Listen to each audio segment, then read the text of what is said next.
हरे कृष्णा। प्रिय श्रोताओं, क्या आप जानते हैं इस साल राधा अष्टमी 2025 पर सिर्फ एक छोटी सी गलती भी राधा रानी की कृपा को आपसे दूर कर सकती है। और यही नहीं, क्या आप भी कंफ्यूज हैं कि राधा अष्टमी 2025 आखिर कब मनाई जाएगी? क्या ये 30 अगस्त को है या फिर ये 31 अगस्त को है? इस साल का शुभ मुहूर्त क्या रहेगा और व्रत खोलने का सही समय कौन सा है? और क्या आप जानते हैं कि राधा अष्टमी के दिन ठीक 12 बजे व्रत खोलने का असली कारण क्या है? क्यों राधा रानी ने खुद अपने भक्तों से एक अनूठा वचन लिया था? और क्या आप जानते हैं कि राधा रानी का जन्म तालाब के बीच खिले कमल पर कैसे हुआ था? राधा अष्टमी के दिन राधा रानी को तुलसी के पत्ते क्यों नहीं चढ़ाए जाते हैं, जबकि भगवान श्री कृष्ण को तुलसी अत्यंत ही प्रिय है?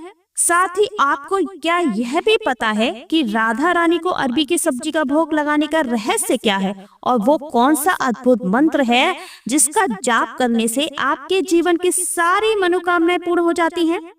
तो आइए जानते हैं राधा अष्टमी कब है, शुभ मुहूर्त, पूजा विधि और वो गुप्त रहस्य जो इस दिन की अद्भुत महिमा को और भी आगे बढ़ा देता है। इसलिए वीडियो को अंत तक जरूर देखिएगा, क्योंकि आखिर में मैं आपको वो गुप्त कथा बताने वाली हूँ जिससे बहुत ही कम लोग जानते हैं। साथ ही कौन सा वो शक्तिशाली मंत्र है जिसका जाप करने से राधा रानी की कृपा तुरंत प्राप्त होती है। और हाँ, एक छोटा सा विश्वास जरूर कीजिए, जो भी इस वीडियो को देखकर जय श्री राधे कमेंट में करेगा उस पर राधा रानी की विशेष कृपा बनी रहेगी। आप भी नीचे कमेंट सेक्शन में लिख दीजिए जय श्री राधे। वीडियो को लाइक कर दीजिए और बेल आइकन का बटन दबाना तो बिल्कुल भी ना भूलिएगा, ताकि ऐसी ही महत्वपूर्ण जानकारियां आप सब तक सबसे पहले पहुंचे। जय श्री कृष्ण, राधे राधे। आप सभी को श्री राधा अष्टमी की ढेर सारी शुभकामनाएं। सनातन धर्म में राधा अष्टमी के त्योहार का महत्वपूर्ण स्थान है। इस दिन श्री राधा रानी का अवतरण हुआ था। यह मान्यता है कि इस दिन व्रत रखकर श्री राधा रानी का ध्यान करने से सारी मनोकामनाएं पूरी हो जाती है। धार्मिक मान्यताओं के अनुसार भाद्रपद शुक्ल अष्टमी के दिन ब्रज भानु जी के घर राधा रानी का जन्म हुआ था। इस दिन को उनके जन्मोत्सव के रूप में मनाया जाता है और आज के दिन ही राधा रानी के साथ भगवान श्री कृष्ण की पूजा भी की जाती है। ऐसी मान्यता है कि इस दिन राधा रानी ब्रज भानु जी को एक तालाब में खिले हुए कमल के पुष्प के बीचों बीच मिली थी। वह तिथि अष्टमी ही थी, तभी से अष्टमी तिथि को श्री राधा अष्टमी का पर्व मनाया जाता है। धार्मिक मान्यताओं के अनुसार इस दिन राधा कृष्ण की पूजा करने से भगवान श्री कृष्ण प्रसन्न होते हैं और अपने भक्तों की सभी मनोकामनाएं पूर्ण करते हैं। इस व्रत को रखने से गृहस्थ जीवन में सुख, समृद्धि और सौभाग्य की भी वृद्धि होती है। मध्याह्न काल में भगवान श्री कृष्ण और राधा रानी की पूजा करना विशेष लाभदायक रहता है।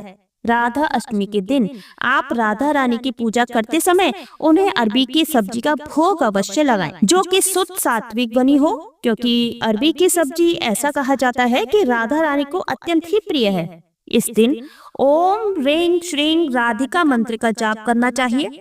कुंवारी कन्या या अविवाहित लोग यदि इस मंत्र का जाप करते हैं तो उनके विवाह में आ रही बाधाएं दूर होती हैं। जो लोग प्रेम विवाह करना चाहते हैं वो आज के दिन ओम क्लीं कृष्णाय गोपीजन वल्लभाय स्वाहा इस मंत्र का यथासंभव जाप करें। लेकिन ये मंत्र तो बस एक शुरुआत है, क्योंकि आगे हम आपको देंगे वो खास गुप्त मंत्र जिसे केवल कुछ लोग ही जानते हैं और कहते हैं कि उसके जाप से मनोकामनाएं तुरंत पूर्ण हो जाती हैं। लेकिन उससे पहले जान लेते हैं राधा अष्टमी की पूजा कैसे करें। लेकिन ठहरिए, सिर्फ पूजा विधि ही जानना काफी नहीं है। आगे हम आपको बताएंगे वो शुभ मुहूर्त के बारे में जिसे अगर आप नहीं जानेंगे तो व्रत का असर आधा भी नहीं होगा। तो इसलिए सबसे पहले जान लेते हैं पूजा विधि क्या है। पौराणिक कथाओं के अनुसार श्री राधा रानी भगवान श्री कृष्ण से आयु में बड़ी थी। आज के दिन हो सके तो पूजा करके व्रत जरूर रखें। व्रत बहुत ही आसान है और राधा रानी की पूजा में ज्यादा आपको नियमों का पालन भी नहीं करना होता। राधा अष्टमी के दिन सुबह जल्दी उठकर स्नान आदि से निवृत्त होने के बाद साफ स्वच्छ वस्त्र धारण करें। फिर एक चौकी बिछाकर उस पर आप साफ लाल या पीला वस्त्र बिछाएं। आसपास मंडप सजाएं। रंगोली बनाएं और फिर आपको राधा रानी की जो भी मूर्ति या तस्वीर है उनकी स्थापना करनी होती है। पंचामृत से राधा रानी का अभिषेक करें, फिर इत्र, पुष्प, चंदन आदि अर्पित करें, जल अर्पित करें, राधा रानी जी का श्रृंगार करें, धूप दीप जलाकर रोली अक्षत से राधा रानी की पूजा करें, फल फूल अर्पित करें, राधा रानी जी को भोग लगाएं और व्रत की कथा पढ़ें। व्रत की कथा आपको हमारे चैनल पर मिल जाएगी, तो चैनल को सब्सक्राइब जरूर कर लीजिएगा। व्रत कथा सुनने के बाद जिस तरह से कान्हा जी को माखन मिश्री का भोग अत्यंत प्रिय है, उसी तरह से राधा रानी को अरबी की सब्जी बहुत प्रिय है। तो आज के दिन भोग में आप शुद्ध सात्विक अरबी की सब्जी राधा रानी को भोग में अर्पित करें। आप कोई भी मौसमी फल, दूध या दूध से भरी मिठाइयों का भोग तो लगाते ही हैं, साथ में अरबी की सब्जी बनाकर आप उसे प्रसाद रूप में खुद भी ग्रहण करें। दोपहर में अरबी की सब्जी से ही आप अपना उपवास भी खोल सकते हैं। भगवान को जो भी आप भोग अर्पित करते हैं उसमें तुलसी के पत्ते अवश्य रखें, लेकिन ध्यान रखिएगा राधा रानी को तुलसी के पत्ते अर्पित ना करें। ध्यान रखें शुद्ध सात्विक भोजन यानी बिना लहसुन प्याज का भोजन आज के दिन बनना चाहिए और उसी का भोग भी लगाना चाहिए। पूजा करते समय आप श्री राधा कृपा कथा स्रोत या फिर श्री राधा चालीसा का पाठ करें। सबसे अंत में राधा जी की और भगवान श्री कृष्ण की आरती गाएं। आज के दिन भगवान कृष्ण और राधा रानी की एक साथ पूजन जरूर करना चाहिए। कहते हैं कि जन्माष्टमी का व्रत रखने वाले भक्तों को राधा अष्टमी का व्रत भी जरूर रखना चाहिए, तभी जन्माष्टमी व्रत का पूर्ण फल प्राप्त होता है। पूजा करते समय ओम ह्रीं श्रीं राधिकाय नमः, जय जय श्री राधे, ओम श्री राधा कृष्ण बल्लभाय नमः, श्री राधे राधे, हरे श्री कृष्ण मंत्र का जाप करें और इसके साथ ओम ह्रीं श्रीं राधिकाय विद्महे गंधवृक्राय धीमहि तन्नो राधा प्रचोदयात्, इस मंत्र का भी यथासंभव यथाशक्ति जाप कर सकते हैं। बिल्कुल साधारण सी विधि है। आप सुबह संकल्प लेकर व्रत आरंभ करें। अपनी शक्ति के अनुसार, समय के अनुसार सुबह पूजा पाठ विधि विधान से करें। सुबह यदि समय ना हो तो साधारण तरीके से संकल्प लेकर आप दोपहर में ठीक 12 बजे के बाद इस उपवास को खोल सकते हैं। अगर आप उपवास खोलते समय यानी कि 12 बजे के बाद आसपास घर पर नहीं हैं, विधि विधान से पूजा आप घर पर नहीं कर सकते, तो आप जहां कहीं भी हैं, चाहे काम के सिलसिले में आप बाहर हो तो वहीं पर आप चाहे यात्रा ही क्यों ना कर रहे हो, वहीं पर आप आंख बंद करके सच्चे मन से श्री राधा रानी को और भगवान श्री कृष्ण को हाथ जोड़कर प्रणाम करें। मन से ही आप उन्हें पूजें, यानी कि मन से धूप दीप जलाकर उनका ध्यान करें। मन में किसी एक मंत्र का जाप करें और मन से ही उन्हें भोग भी, यानी कि मानसिक रूप से आप उन्हें भोग भी लगाकर अपना उपवास खोल सकते हैं। इसके लिए आप साथ में कोई फल, मिठाई या फिर अरबी की सब्जी साथ लेकर जाएं। दोपहर ठीक 12 बजे के बाद मन से भोग लगाने के बाद आप इन्हीं को प्रसाद के रूप में ग्रहण करके अपना उपवास खोल सकते हैं। और अगर आप घर पर हैं, तत्व विधि विधान से दोपहर के समय आपको पूजा जरूर करनी चाहिए। वैसे तो सभी को अपनी अपनी सामर्थ्य के अनुसार ही राधा रानी की पूजा करके उन्हें भोग लगाना चाहिए, लेकिन अरबी की सब्जी के अलावा आप आज के दिन उन्हें मीठा पान भी अर्पित कर सकते हैं। मीठा पान भी राधा रानी को बहुत प्रिय है और यदि आपकी सामर्थ्य हो तो आप 56 भोग भी लगा सकते हैं। प्रिय श्रोताओं, वीडियो को बीच में बिल्कुल भी मत छोड़िएगा, क्योंकि जानकारी अभी खत्म नहीं हुई है।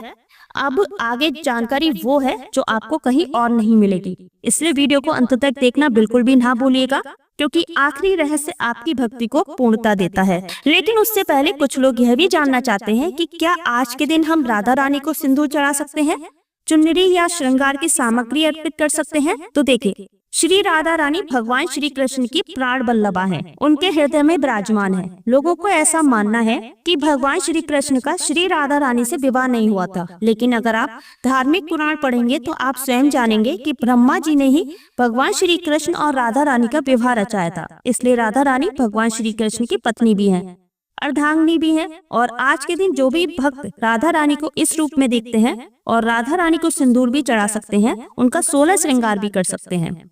आइए जान लेते हैं कि राधा अष्टमी 2025 आखिर कब मनाई जाएगी। तो देखिए, वैदिक पंचांग के अनुसार इस बार 2025 में राधा अष्टमी आ रही है 31 अगस्त 2025 रविवार के दिन। इस बार अष्टमी तिथि आरंभ हो जाएगी 30 अगस्त शनिवार को रात्रि में 10:40 पर और यह अष्टमी तिथि पूर्ण हो रही है अगले दिन 31 अगस्त रविवार के दिन रात्रि में 12:57 पर।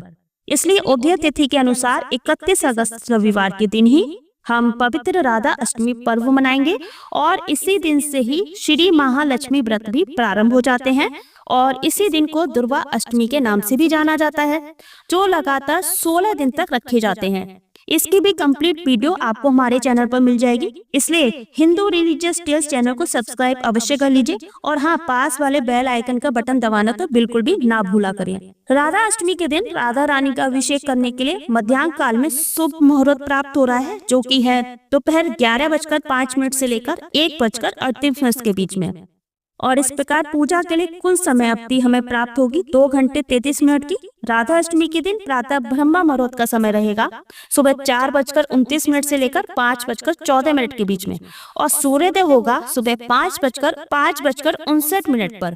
प्रातः काल में भगवान श्री कृष्ण और श्रीमती राधा रानी की पूजा करने का प्रातःकालीन समय है सुबह 4:51 से लेकर 5:59 के बीच में। इस समय के दौरान प्रातः ब्रह्म मुहूर्त में उठकर स्नान आदि से शुद्ध होकर अपनी नित्य पूजा करनी चाहिए। भगवान श्री कृष्ण और श्रीमती राधा रानी की विशेष पूजा अर्चना और प्रार्थना करनी चाहिए। इस दिन विशेष अनुराधा नक्षत्र रहेगा शाम 5:27 तक, जो कि किसी भी शुभ कार्य करने के लिए अत्यंत मंगलकारी बताया गया है। इस दिन भद्रा का वास रहेगा सुबह 5:59 से लेकर 11:54 के बीच में। आप दोपहर में पूजा करने के बाद जो व्रत पारण मुहूर्त है उस समय व्रत का पारण कर सकते हैं। स्वयं पारण करने से पहले यथासंभव दान दक्षिणा किसी को अवश्य दें। श्री राधा रानी के दिन दोपहर में ठीक 12 बजे के बाद ही राधा अष्टमी का व्रत क्यों खोला जाता है, इस बारे में एक कथा प्रचलित है जिसे स्वयं श्री राधा रानी ने कहा है, तो आप सभी श्रद्धा पूर्वक इस कथा को अवश्य सुनिए। बात उस समय की है जब कंस के अत्याचारों से धरती के लोग बहुत दुखी हो गए थे। कंस अपनी प्रजा पर तरह तरह के अत्याचार कर रहा था, यहाँ तक कि उसने अपनी बहन और बहनोई देवकी और वासुदेव को भी कारागार में बंद करवा दिया था। तब सभी देवी देवताओं की प्रार्थना पर भगवान श्री कृष्ण ने ये वरदान दिया कि अब मेरा धरती पर अवतार होगा। तो यह बात भगवान श्री कृष्ण ने गोकुल धाम में वास करने वाली श्री राधा रानी को बताते हैं कि राधे, अब मैं धरती पर अवतार लेने वाला हूँ। इस समय धरती पर अत्याचार बहुत बढ़ गया है। इस अत्याचार को समाप्त करने के लिए मुझे अब धरती पर जाना ही होगा और धरती पर जाकर मुझे तरह तरह की लीलाओं से अपनी प्रजा को सुख देना होगा। और हे राधे, मेरा अवतार वासुदेव जी और देवकी के यहाँ होगा, लेकिन मेरी परम सुंदरी बाल लीलाओं का सुख नंद बाबा और यशोदा मैया को ही देखने को मिलेगा। उसके बाद मैं वापस वासुदेव जी और देवकी के पास चला जाऊंगा। तब राधा रानी से भगवान श्री कृष्ण ने यह भी कहा कि मेरा अवतार हे राधे भाद्रपद मास के कृष्ण पक्ष की अष्टमी तिथि को मध्य रात्रि 12 बजे होगा। जिस समय चंद्रदेव उदय होंगे उस समय मैं अवतार लेकर प्रकट होऊंगा। जैसे ही श्री कृष्ण भगवान ने यह बात श्री राधा रानी को बताई, तुरंत ही राधा रानी क्रोधित हो गयी। रूठ कर कहने लगी, हे कृष्ण, ये तो बहुत ही गलत बात है। आपके जो भी भक्त आपको प्रसन्न करने के लिए जन्माष्टमी का व्रत रखेंगे और उन्हें ही आप आधे रात तक भूखा रखेंगे, उन्हें प्यासा रहना पड़ेगा। आपके भक्तों को इस प्रकार से बहुत कष्ट सहना पड़ेगा और आप तो अपने भक्तों पर केवल कृपा ही बरसाते हो, सदा अपने भक्तों की मनोकामना पूर्ण करते हो। फिर ऐसा क्या कारण है जो आप अपने प्राकट्य दिवस पर अपने भक्तों को दुख देने की सोच रहे हो? आपको अपने भक्तों के प्रति ऐसा नहीं करना चाहिए। तब राधा जी के वचनों को सुनकर भगवान श्री कृष्ण कहने लगे कि राधे, मैं तो अपने वचन में बंधा हुआ हूँ और मैंने अपने श्री राम अवतार में चंद्रदेव को ये वरदान दिया था कि हे चंद्रदेव, द्वापर युग में भाद्रपद कृष्ण अष्टमी तिथि के दिन जब तुम्हारा आसमान में उदय हो रहा होगा तब मेरा अवतार होगा। इस प्रकार मैंने चंद्रदेव को जो वरदान दिया, मैं उस वचन से, उस वरदान से बंधा हुआ हूँ, इसलिए मध्य रात्रि 12 बजे तो मेरा अवतार होना निश्चिंत ही है। तब राधा रानी भगवान के वचनों को सुनकर कहने लगी, हे प्रभु, चाहे कुछ भी हो, आपका अपनी भक्तों के प्रति इस प्रकार का व्यवहार उचित नहीं है। तब भगवान श्री कृष्ण राधा रानी से कहने लगे, हे राधे, मेरे अवतार का समय तो निश्चित हो चुका है, लेकिन आपको भी तो मेरे साथ लीलाएं करने के लिए धरती पर अवतार लेना होगा। अब आप अपने अवतार का समय निश्चिंत कर लीजिए, जैसे आपकी इच्छा हो, जिस समय आपकी इच्छा हो आप उस समय अवतार धारण कीजिए। तब ठाकुर जी के इन वचनों को सुनकर श्री राधा रानी जी बहुत प्रसन्न हो गई और कहने लगी, श्री कृष्ण, मैं तो अपने भक्तों को सदा प्रसन्नता देने वाली हूँ, मैं तो सदा अपने भक्तों पर कृपा ही करूंगी। इस कारण मेरा अवतार भाद्रपद मास के शुक्ल पक्ष की अष्टमी तिथि को दोपहर 12 बजे होगा और मैं अपने भक्तों को ये वरदान देती हूँ कि भक्त मेरे अवतार के दिन केवल दोपहर के 12 बजे तक ही उपवास रखेंगे। मेरे भक्त श्री राधा अष्टमी के दिन दोपहर को ठीक 12 बजे मेरा पूजन करके मुझे भोग लगाकर उसे प्रसाद के रूप में ग्रहण करके अपने व्रत को पूर्ण कर लेंगे। इस प्रकार दोपहर ठीक 12 बजे राधा अष्टमी का व्रत खुल जाएगा। उसके बाद वह मेरे प्राकट्योत्सव की खुशियां मनाएंगे और इस दिन जो भी भक्त सच्चे मन से मेरा पूजन करेगा, उपवास रखेगा, मैं उनकी सभी मनोकामनाएं पूर्ण करूंगी, सदा उन पर अपना आशीर्वाद बनाए रखूंगी। मैं अपने ऐसे भक्तों के जीवन में कभी कोई कमी नहीं रहने दूंगी जो मेरा और आपका नाम एक साथ लिया करेंगे, जो मेरी कथाओं को सुनेंगे, मेरे नाम का कीर्तन करेंगे। मैं सदा उनकी रक्षा करूंगी, उनकी सभी मनोकामनाएं पूर्ण करूंगी। यही कारण है कि राधा अष्टमी के दिन ठीक 12 बजे राधा रानी को भोग लगाकर उपवास खोल लिया जाता है। तो यह थी राधा अष्टमी से संबंधित कुछ महत्वपूर्ण जानकारियाँ।